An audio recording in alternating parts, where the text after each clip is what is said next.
शरीर मरता है, आत्मा नहीं। आत्मा हर जन्म में शरीर बदलती है, तो आत्मा को किसने जन्म दिया? आत्मा को परमात्मा ने बनाया है। इसीलिए कहा जाता है शिवोहम सर्वोहम, क्योंकि हम शिव का ही अंश हैं। अभी जिसको आप माता पिता भाई बहन समझ रहे हो, ये सच नहीं है। ऐसे अनंत जन्मों में आपके कई माता पिता, कई भाई बहन, कई संबंध बदले हैं। आत्मा एक चरित्र अभिनय करती है। अभी भी आप एक चरित्र अभिनय कर रहे हो। माता पिता, अन्य संबंध जिनसे कर्म बंधन है, वो चुका रहे हो, क्योंकि जब सारे कर्म चुकता हो जाएंगे तभी मुक्ति संभव है। यदि एक भी कर्म शेष है तो मुक्ति नहीं मिल सकती। लेकिन हम और नए नए कर्म निरंतर करते रहते हैं, संबंध बनाते रहते हैं, इसलिए फिर पुनर्जन्म लेना पड़ेगा उन कर्मों को चुकाने के लिए। इसी तरह आत्मा जन्म मृत्यु के चक्र में फंस जाती है, खुद के दिव्य स्वरूप को भूल जाती है। वो आत्मा है, परमात्मा का अंश, उसके वास्तविक पिता परमात्मा है। लेकिन सभी आत्मा के पिता परमात्मा नहीं है। करोड़ों देवी देवता हैं, कई भगवान हैं, तो किसी की आत्मा देवता की रचना है, किसी की आत्मा विष्णु की, किसी की आत्मा शिव की रचना है, किसी की कृष्ण की। तो जो आत्मा जिसकी रचना है वो उसी को मानता है। कर्म बंधन की वजह से दूसरे धर्मों में भी जन्म हो जाता है, लेकिन ऐसी आत्मा उस धर्म के भगवान को नहीं मानती। इसीलिए नास्तिकों की संख्या बढ़ रही है।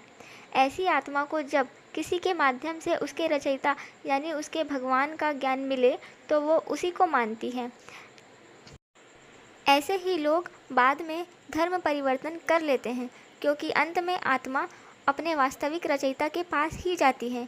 मनुष्य शरीर में उसकी स्मृति नहीं रहती, यानी यादें नहीं होती, याद नहीं होता, लेकिन अंतर्मन से उसके संस्कार उसी के रचयिता को मानते हैं।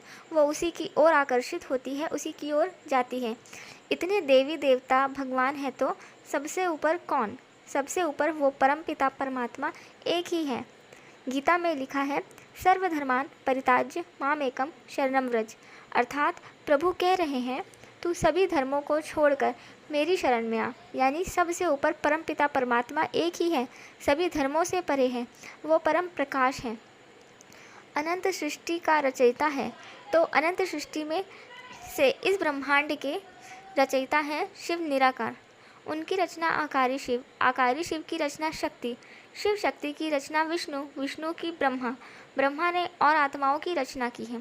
शिव शक्ति ने भी और आत्माओं की रचना की है, विष्णु ने भी आत्माओं की रचना की है, ब्रह्मा जी ने भी आत्माओं की रचना की है।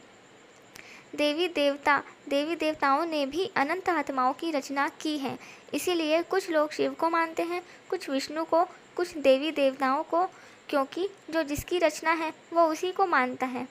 इनमें जो राधा और कृष्ण को मानने वाले हैं वो दिव्य आत्मा है, शक्तिशाली आत्मा है, क्योंकि कृष्ण ऑलमाइटी अथॉरिटी जो अनंत सृष्टि का मालिक है, सबसे ऊपर है, उसके अवतार थे, और राधा कृष्णा का ही रूप है।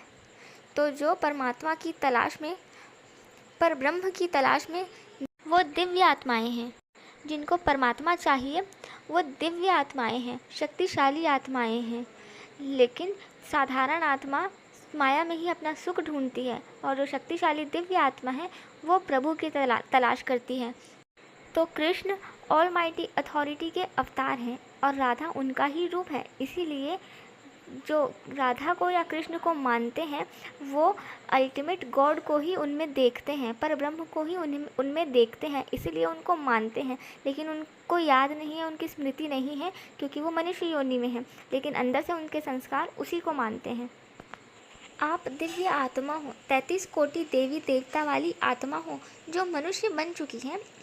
ये ज्ञान सिर्फ दिव्य आत्मा ही सुनती है। साधारण आत्मा माया में, भोग में ही सुख ढूंढती है, उनको भगवान नहीं चाहिए। धन संपत्ति माया में ही सुख चाहिए। जब कष्ट आता है, दुख आता है, तभी वे भगवान के पास जाते हैं।